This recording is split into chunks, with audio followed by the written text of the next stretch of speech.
Hello students, स्वागत है आपका YouTube channel solutions coaching centre में। अपने लास्ट वीडियो में हमने देखा था definition of a determinant, minors and cofactors of elements of a determinant. उसी सीरीज़ को आगे बढ़ाते हुए आज सबसे पहले हम देखेंगे प्रॉपर्टीज़ ऑफ अ डिटर्मिनेंट। फिर उस प्रॉपर्टीज़ को यूज़ करके किसी भी डिटर्मिनेंट को ईजिली इवैल्यूएट हम कैसे करेंगे, ये भी कुछ एग्जांपल्स में हम लोग देखते हैं।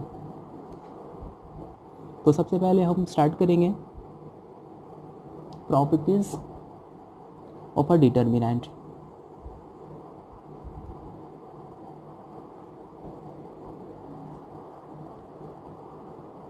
फर्स्ट प्रॉपर्टी हम लोग यहाँ पे देख रहे हैं,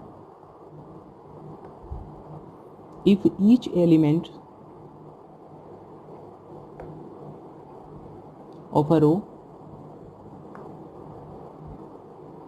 or column of a determinant is 0,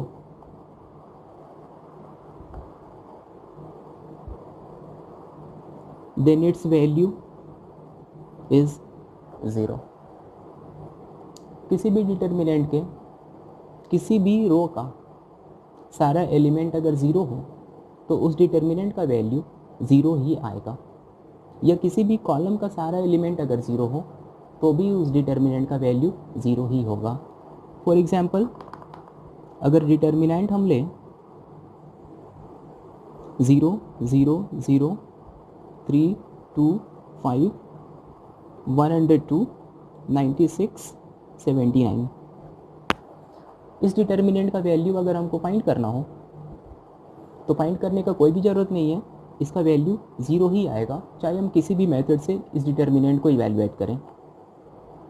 हम लोग यहाँ पे क्या देख रहे हैं कि इस डिटर्मिनेंट के फर्स्ट रो का सारा एलिमेंट 0 है। एक्सपैंड करने के बाद इस डिटर्मिनेंट का वैल्यू जो आएगा वो 0 ही आएगा।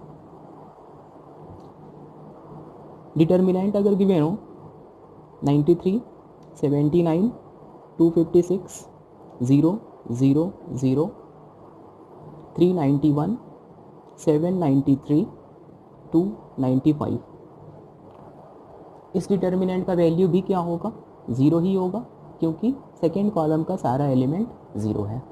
तो इस डिटर्मिनेंट में हम लोग क्या देख रहे थे, R1 इज 0 और इस डिटर्मिनेंट में C2 is 0।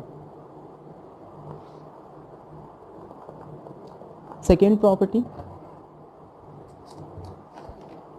if any two rows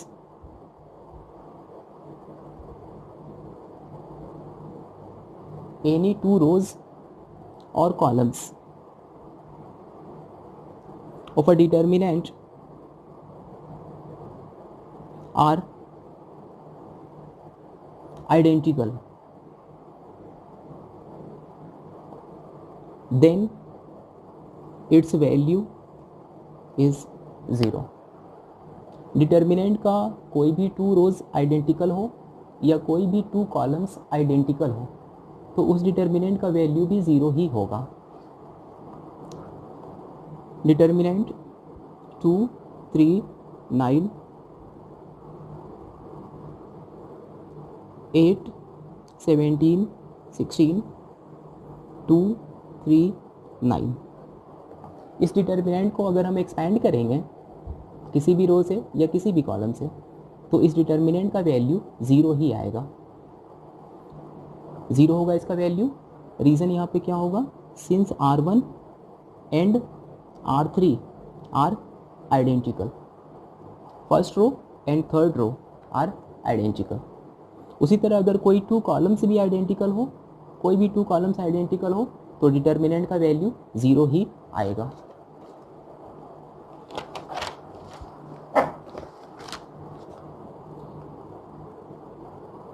third property, if A is a diagonal matrix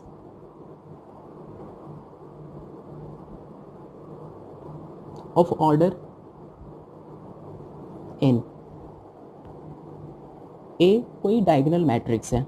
diagonal matrix में आपको पता है all elements other than diagonal elements are 0.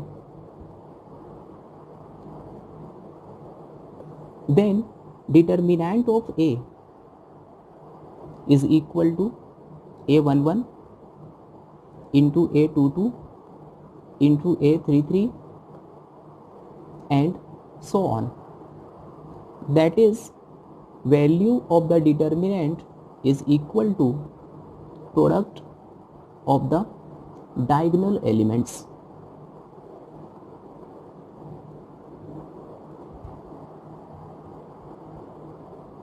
Suppose matrix A given 3 0 0 0 0 5 0 0 2. तो क्लियरली मैट्रिक्स ए एक diagonal matrix है क्योंकि all elements other than diagonal elements are 0. अगर हम लोग डिटर्मिनेंट ऑफ ए फाइंड करें तो डिटर्मिनेंट ऑफ ए इस मैट्रिक्स से जो डिटर्मिनेंट फॉर्म होगा वो होगा डिटर्मिनेंट 3 0 0 0 5 0 0 0 2. ये डिटर्मिनेंट फॉर्म होगा.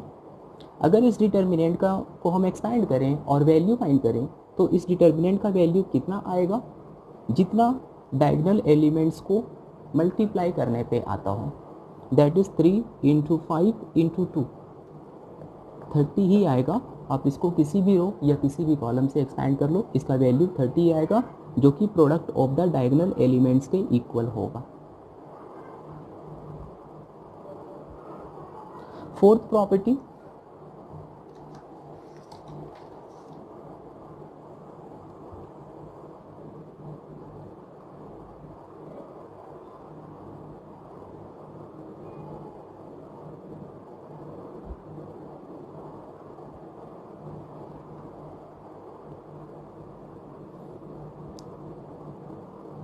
if the rows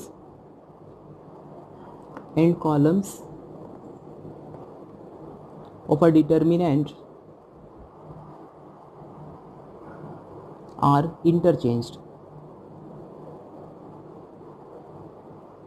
If the rows and columns of a determinant are interchanged, the value of the determinant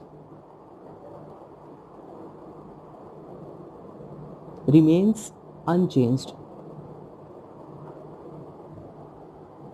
किसी डिटर्मिनेंट के रोज और कॉलम्स को अगर हम इंटरचेंज करें, मतलब कि ट्रांसपोज फाइंड करें, तो दोनों ही डिटर्मिनेंट का वैल्यू सेम रहेगा. Suppose determinant D given A B C D E F G H I, ये मान लो स्टूडेंट डिटर्मिनेंट D1 है. एक और भी डिटर्मिनेंट हम लेते हैं D2, जो कि हम कैसे फाइंड कर रहे हैं, by interchanging rows and columns. First row element ABC था, इसको अगर हम फर्स्ट कॉलम में लें, second row elements DEF second column, third row elements GHI, इसको हम थर्ड कॉलम में लेते हैं. अब हम डिटर्मिनेंट D1 को एक्सपैंड करते हैं, डिटर्मिनेंट D2 को एक्सपैंड करते हैं, तो फाइनली हमको क्या मिलेगा यहाँ पे, D1 is equal to D2. दोनों ही डिटर्मिनेंट का वैल्यू एक्सपैंड करने के बाद जो आएगा वो सेम रहेगा.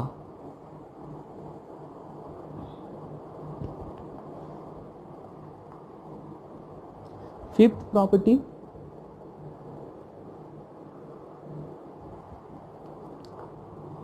if any two rows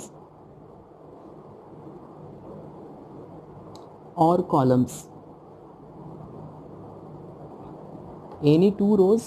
columns of a determinant are interchanged,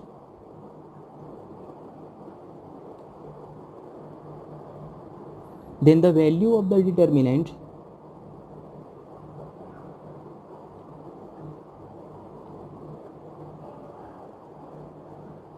changes by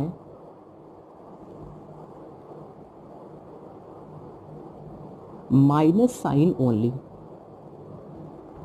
determinant के किसी भी टू रोज को अगर हम इंटरचेंज करें या किसी भी टू कॉलम्स को इंटरचेंज करें तो डिटर्मिनेंट का न्यूमेरिकल वैल्यू एग्जैक्टली सेम होगा, बस माइनस साइन का डिफरेंस आ जाएगा। For example determinant D1 given A B C D E F G H I, ये डिटर्मिनेंट D1 है। एक और भी डिटर्मिनेंट हम D2 लेते हैं और ये डिटर्मिनेंट हम कैसे फॉर्म करने वाले हैं, किसी भी टू रोज को या किसी भी टू कॉलम्स को इंटरचेंज करके। First row elements A B C था और second row element D E F है। हम यहाँ पे क्या कर रहे हैं, interchanging R1 and R2। First row और सेकेंड रो को हम इंटरचेंज कर रहे हैं। तो फर्स्ट रो एलिमेंट्स आ जाएगा D E F, second row elements हो जाएगा A B C, third row G H I। अब स्टूडेंट अगर हम दोनों ही डिटर्मिनेंट को एक्सपैंड करें तो यहाँ पे हमें क्या मिलने वाला है, D1 is equal to minus of D2। इस डिटर्मिनेंट का वैल्यू D2 का वैल्यू D1 के इक्वल ही रहेगा, बस माइनस साइन का डिफरेंस आ जाएगा। फॉर एग्जाम्पल अगर D1 का वैल्यू 25 आता हो एक्सपैंड करने के बाद, तो D2 को अगर हम एक्सपैंड करेंगे तो माइनस 25 आएगा।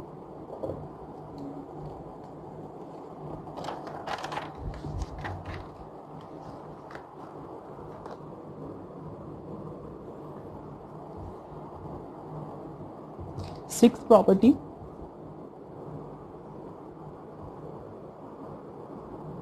if each element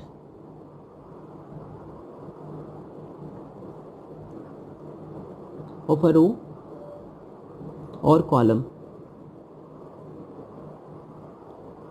of a determinant is expressed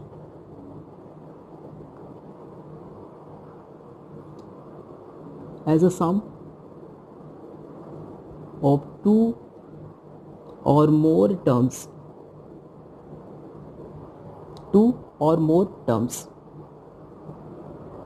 then the determinant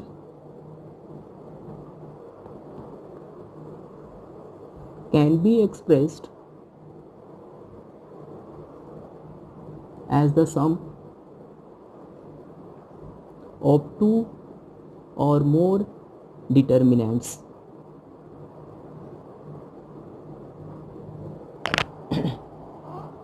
If each element of a row or column of a determinant is expressed as a sum of two or more terms, then the determinant can be expressed as the sum of two or more determinants. Example से समझते हैं हम लोग इसको। Suppose determinant D given A B C D E F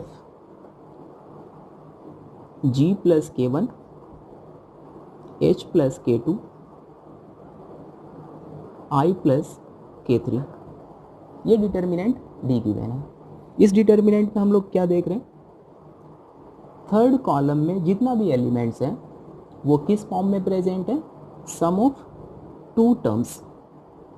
third column का सारा element sum of two terms में expressed है। तो इस डिटर्मिनेंट को हम लोग स्प्लिट कर सकते हैं in two determinants. First determinant हम लोग को क्या लेना होगा, A B C first column, D E F second column.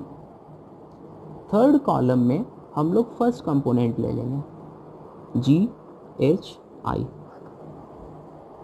Plus second determinant, first column second column identical ही रहेगा, A B C D E F. Third column elements में हम लोग लेंगे second component K1 K2 K3। तो इस determinant को हम सम ऑफ टू डिटर्मिनेंट में एक्सप्रेस कर सकते हैं। हम सिंगल इस डिटर्मिनेंट को इवैल्यूएट करें या फिर इन दोनों को इवैल्यूएट करके ऐड कर दें, न्यूमेरिकल वैल्यू हमेशा सेम आएगा दोनों का। Property 7, let A be a square matrix and B be a matrix obtained from A by adding a row or column of A and a scalar multiple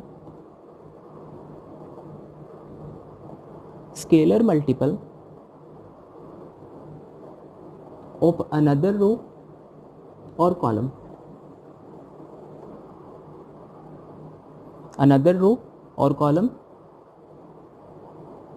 of A,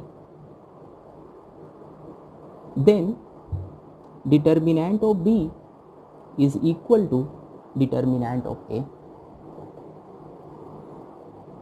Let A be a square matrix. A कोई square matrix है and B be a matrix obtained from A.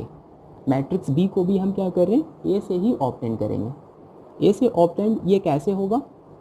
By adding a row of A and a scalar multiple of another row of A.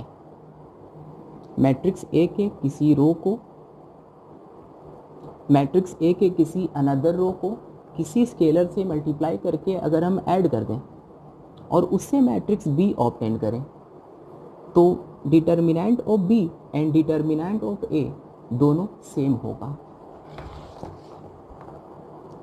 Example, late matrix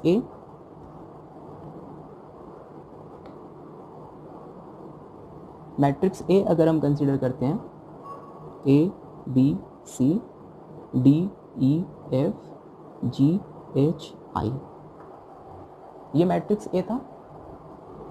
हम एक matrix B find कर रहे हैं जो कि A से ही obtain करना है मेरे को. ऑपरेशन यहाँ पे मेरा क्या होगा?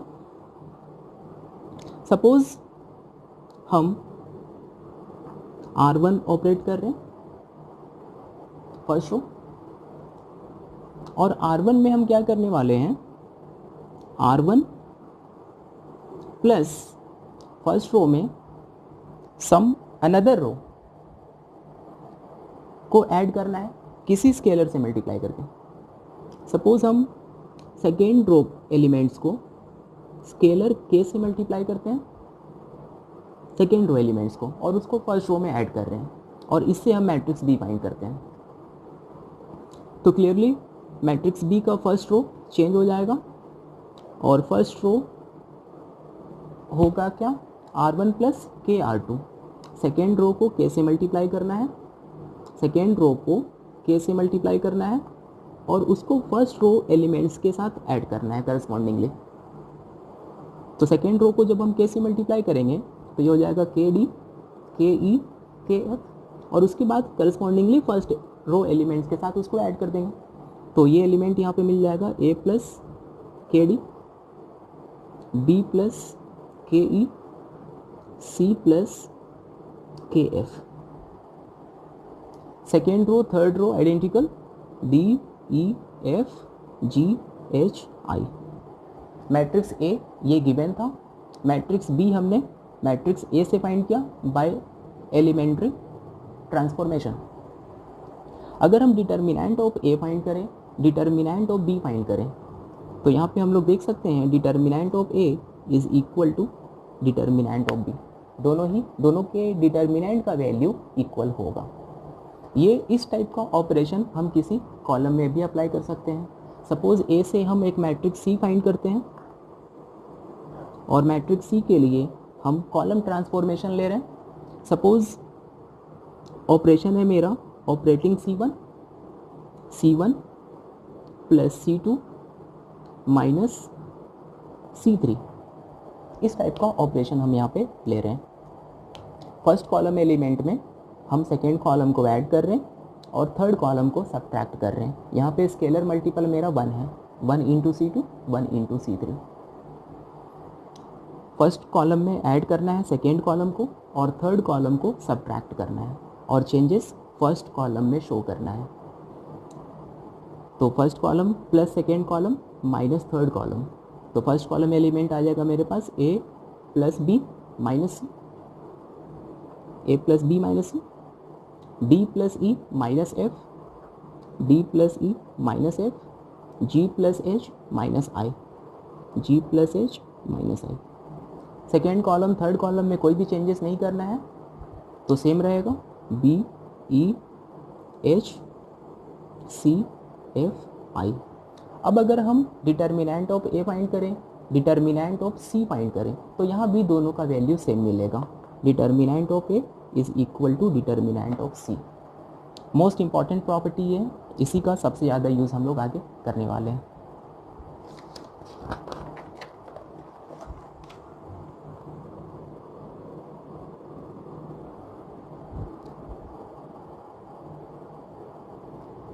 Property 8,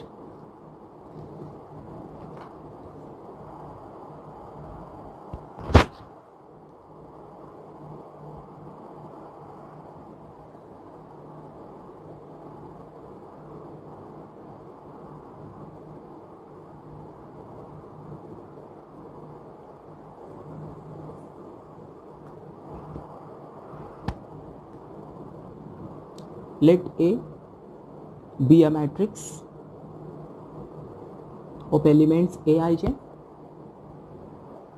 let A be a square matrix of order n,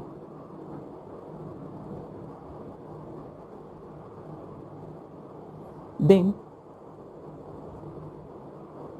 the sum of the products of elements of any row or column with their cofactors is always equal to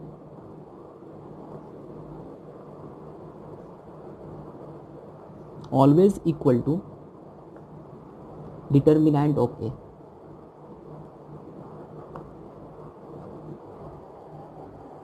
Let A be a square matrix of order n. Then the sum of the products, सम लेना है किसका? Product का। Product क्या होगा? Elements of any row और column with their cofactors, किसी भी रो का एलिमेंट्स और उसके कोफैक्टर्स के प्रोडक्ट का सम अगर हम फाइंड करें तो उस सम का वैल्यू डिटर्मिनेंट ऑफ ए के इक्वल होगा। एग्जाम्पल से समझते हैं। Suppose determinant D given A B C, या इसको हम इस तरह से लिखते हैं, determinant D is A11, A12, A13, A21, A22, A23, A31, A32, A33। ये डिटर्मिनेंट डी गिवन है स्टूडेंट।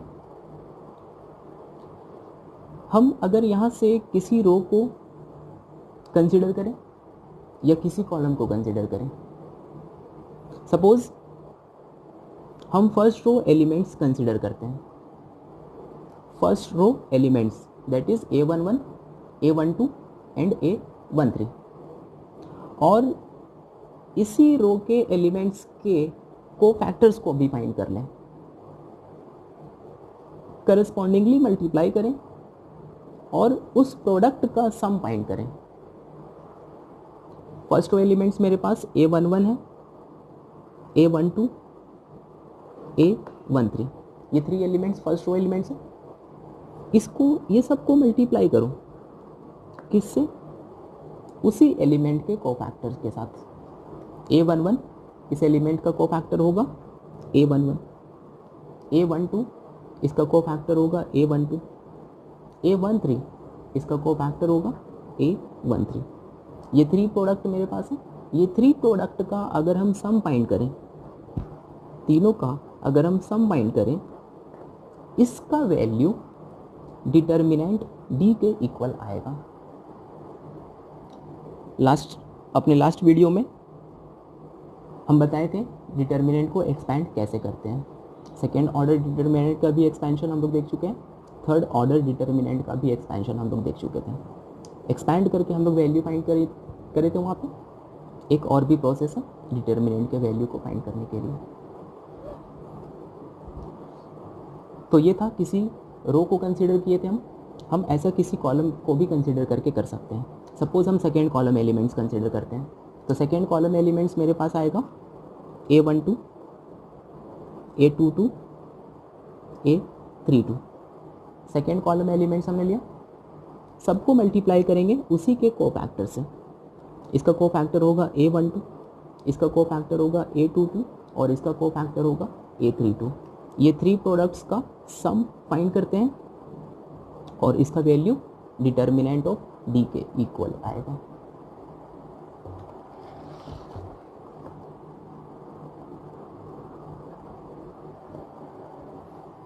प्रॉपर्टी 9, तो प्रॉपर्टी 9 भी इसी टाइप का प्रॉपर्टी है। Let A B a square matrix of order n, then the sum of the products of elements of any row और column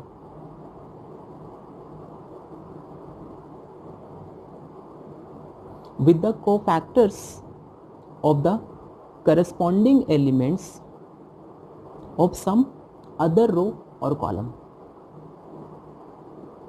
is 0।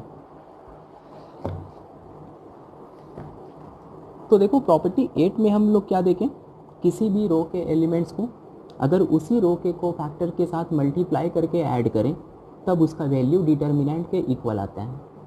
Property 9 क्या है कि किसी भी रो के एलिमेंट्स को अगर हम किसी दूसरे रो के एलिमेंट्स के कोफैक्टर से मल्टीप्लाई करें, किसी भी रो के एलिमेंट्स को किसी दूसरे रो के कोफैक्टर से मल्टीप्लाई करके ऐड करें, तब वो सम 0 के इक्वल आएगा। या किसी भी कॉलम के एलिमेंट्स को किसी दूसरे कॉलम के कोफैक्टर से मल्टीप्लाई करके ऐड करो तो उसका वैल्यू भी 0 आएगा। अगर सेम के साथ मल्टीप्लाई करके ऐड करते हैं तो डिटर्मिनेंट के इक्वल आता है, किसी दूसरे के साथ मल्टीप्लाई करके ऐड करते हैं तब उसका वैल्यू 0 होता है। For example first row elements हम कंसिडर किए थे A11, A12, A13। ये थ्री एलिमेंट्स क्या था, first row elements A11, A12, A13 elements हमने लिया फर्स्ट रो। किसी दूसरे रो के एलिमेंट्स का कोफैक्टर हम लेते हैं, सपोज थर्ड रो एलिमेंट्स का हम कोफैक्टर लेते हैं A31, A32, A33। ये थ्री एलिमेंट्स का कोफैक्टर लेते हैं, तो ये थ्री एलिमेंट्स का कोफैक्टर हो जाएगा A31, A32, A33। अगर ये थ्री प्रोडक्ट को हम ऐड करें तो इसका वैल्यू 0 आएगा। सेम किसी कॉलम में भी अप्लाई कर सकते थे हम।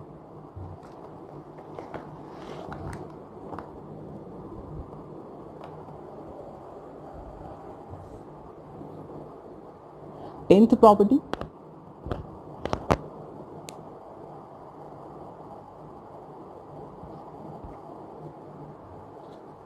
if each element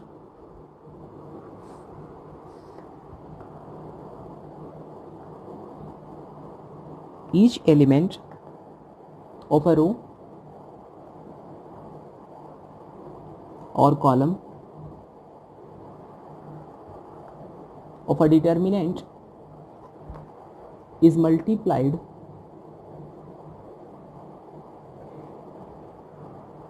by a constant k,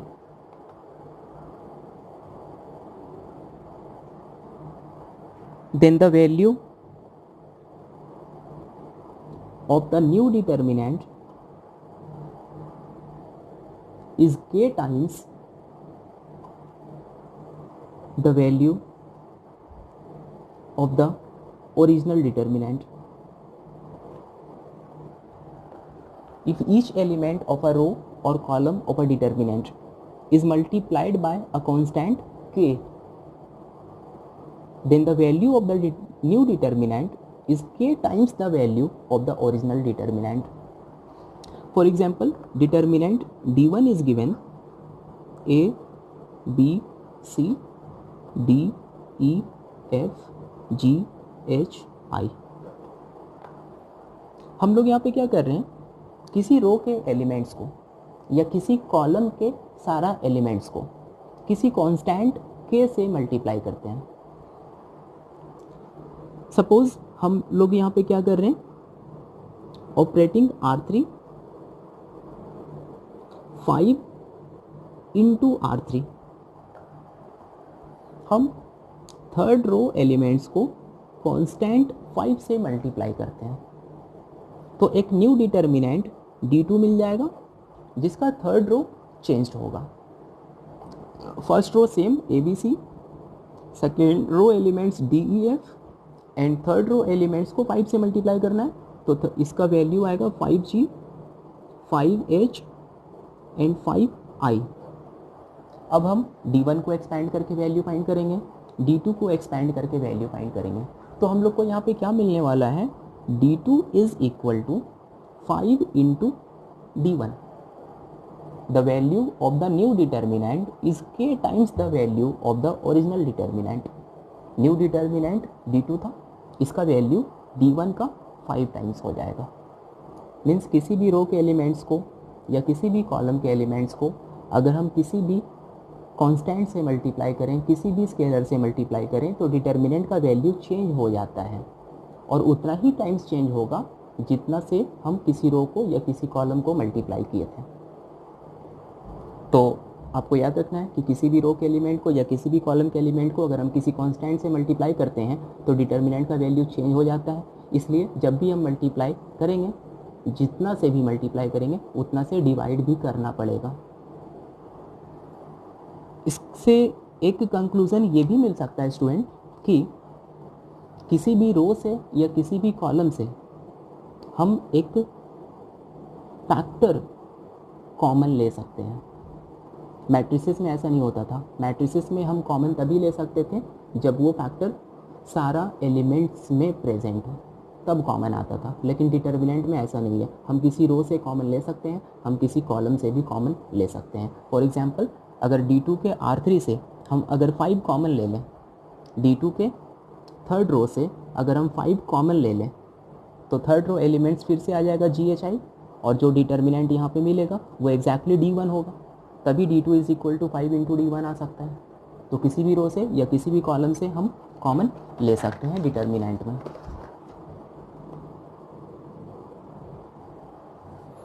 property 11,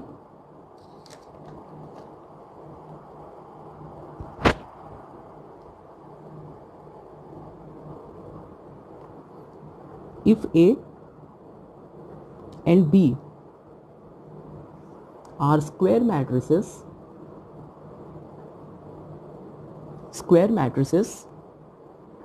of the same order,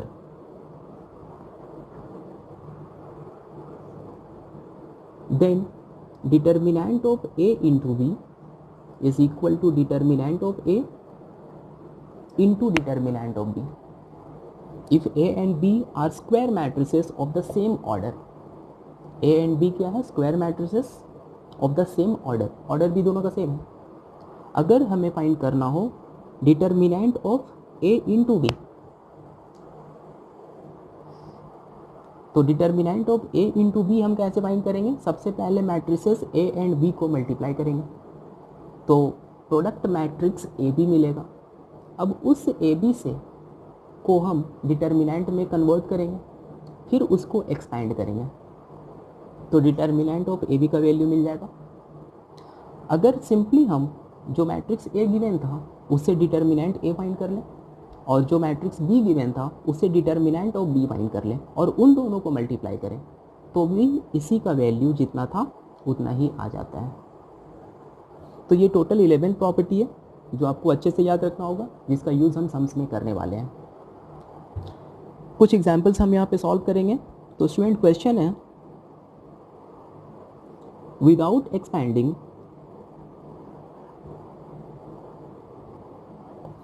find the value of the determinant a plus B, 2a plus B, 4a plus B, 2a plus B,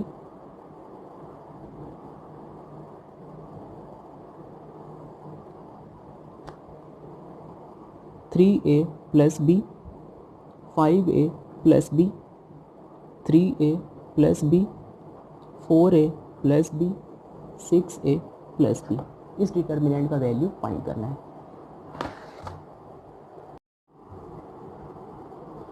इस determinant का value find करना है पर without expanding find करना है। मतलब कि last video में जो हम लोग देखे थे डिटर्मिनेंट को एक्सपैंड करके वैल्यू कैसे फाइंड करते हैं, वो यहाँ पे अप्लाई नहीं करना है। विदाउट एक्सपैंडिंग किसी भी स्टेज में इस डिटर्मिनेंट को एक्सपैंड नहीं करना है और वैल्यू विदाउट एक्सपैंडिंग ही फाइंड करना है। तो मेरे पास बस एक ही ऑप्शन है कि हम प्रॉपर्टी को अप्लाई करें एनी हाउ विदाउट एक्सपैंडिंग। तो क्या कर सकते हैं हम लोग यहाँ पे स्टूडेंट,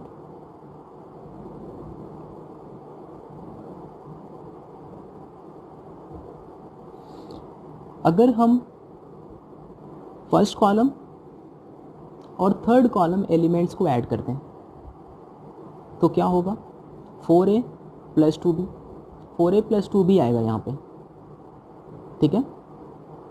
यहाँ पे आएगा 6a प्लस 2b और यहाँ पे आएगा 8a प्लस 2b। यहाँ पे आया था 4a plus 2b, 2 common, then 2a plus b। यहाँ पे आया था 6a plus 2b, 2 common, 3a plus b, 8a, 10a plus 2b, अगर 2 कॉमन लेंगे तो आएगा 5a प्लस b, जो कि C2 के आइडेंटिकल आ सकता है। तो वही करते हैं हम लोग यहाँ पे स्टूडेंट, ऑपरेटिंग C1, और C1 में करना क्या होगा, C1 plus C3, C1 plus C3। ऐसा करने से डिटर्मिनेंट का वैल्यू चेंज नहीं होता है, जो कि प्रॉपर्टी में आप लोग देख चुके हैं। चेंजेस शो करना है C1 में, then this is equal to C1 plus C3। C1 और C3 को ऐड करके लिखो यहाँ पे, तो यहाँ पे आ जाएगा 4a plus 2b, C1 plus C3, 6a plus 2b, 10a plus 2b, 2a plus b, 3a plus b, 5a plus b, 3a plus b, 4a plus b, 6a plus b। हम लोग इससे कॉमन 2 ले सकते हैं, then 2a plus b, 2 common, 3a plus b, 2 common, 5a plus b, 2a plus b, 3a plus b, 5a plus b, 3a plus b, 4a plus b, 6a plus b।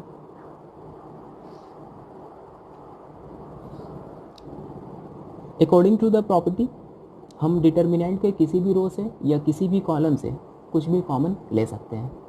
तो जैसा कि आप लोग देख रहे हैं, फर्स्ट कॉलम से हम 2 कॉमन ले सकते हैं, 2 common, 2a plus b, 3a plus b, 5a plus b, 2a plus b, 3a plus b, 5a plus b, 3a plus b, 4a plus b, 6a plus b। अब देखो, first column and second column are identical by the property determinant is equal to 0। इस determinant का value 0 हो जाएगा क्योंकि first column second column identical, 2 columns identical, 2 into 0 0 होगा इस determinant का वैल्यू, जो कि हमने फाइंड किया विदाउट एक्सपेंडिंग। कुछ और भी एग्जांपल्स ले सकते हैं हम लोग, 102, 18, 36, 1, 3, 4, 17, 3, 6। इस डिटर्मिनेंट का भी वैल्यू फाइंड करना है विदाउट एक्सपेंडिंग, एक्सपेंड करके नहीं फाइंड करना, विदाउट एक्सपेंडिंग फाइंड करना है। प्रॉपर्टी ही अप्लाई कर सकते हैं हम लोग यहाँ पे। तो क्या कर सकते हैं हम लोग यहाँ पे स्टूडेंट, देखो यहाँ पे फर्स्ट रो और थर्ड रो में कुछ रिलेशन है। 17 6 102, 3 6 18, 6 6 36। अगर हम R3 को 6 से मल्टीप्लाई कर दें, अगर हम R3 को 6 से मल्टीप्लाई कर दें तो फर्स्ट रो और थर्ड रो आइडेंटिकल हो जाएगा and bye the property determinant का वैल्यू 0 हो सकता है। तो यहाँ पे स्टूडेंट वही करना होगा, ऑपरेटिंग R3 6 इंटू R3। हम थर्ड रो एलिमेंट्स को 6 से मल्टीप्लाई कर रहे हैं, पर ऐसा हम नहीं कर सकते क्योंकि ऐसा करेंगे तो डिटर्मिनेंट का वैल्यू 6 टाइम्स चेंज हो जाएगा। तो 6 से अगर मल्टीप्लाई करना हो किसी भी रो को या किसी भी कॉलम को तो डिटर्मिनेंट को 6 से डिवाइड भी करना होगा। दिस इज इक्वल टू 1/6 102 18 36 1 3 4 और थर्ड रो को 6 से मल्टीप्लाई कर दो, 17 6 102 18 36 1/6 और इस डिटर्मिनेंट का वैल्यू 0 हो जाएगा क्योंकि R1 R3 आइडेंटिकल, 0 आंसर। एक और भी सिंपल एग्जांपल हम लोग यहाँ पे कंसिडर कर रहे हैं।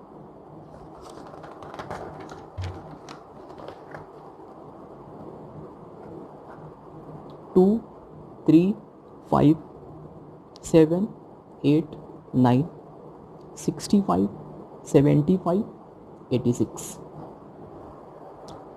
विदाउट एक्सपेंडिंग इस डिटर्मिनेंट का वैल्यू फाइंड करना है हमें।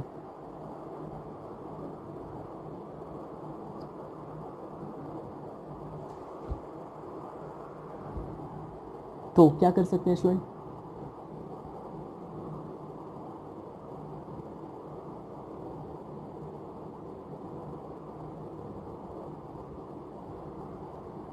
सेवन 9 ज़ा 65, 7 9 ज़ा 63 और इसमें अगर सब्ट्रैक्ट करेंगे तो 2 आएगा। 8 9 ज़ा 72 और अगर इसमें सब्ट्रैक्ट होगा तो 3 आएगा। 9 9 ज़ा 81 और अगर 86 में सब्ट्रैक्ट करें तो 5 आएगा। तो ये कर सकते हैं हम लोग यहाँ पे। सबसे पहले हम लोग यहाँ पे क्या कर रहे हैं, ऑपरेटिंग C3 थर्ड कॉलम, और थर्ड कॉलम में क्या करना होगा, C3 माइनस 9 इंटू C2। हम थर्ड कॉलम में सब्ट्रैक्ट करेंगे C2 को 9 से मल्टीप्लाई करके। ऐसा करने पे डिटर्मिनेंट का वैल्यू तो चेंज नहीं होगा। First column 2 3 5, second column 7 8 9, third column change हो जाएगा। 65 माइनस 9 इंटू C2 तो 9 इंटू 7 63, 75 माइनस 9 8 ज़ा 72, 86 माइनस 9 9 ज़ा 81, 2 3 5 7 8 9 2 3 5। अब हम लोग देख रहे हैं first column and third column identical, then determinant is equal to 0 since C1 is identical to C3। ये आंसर होगा।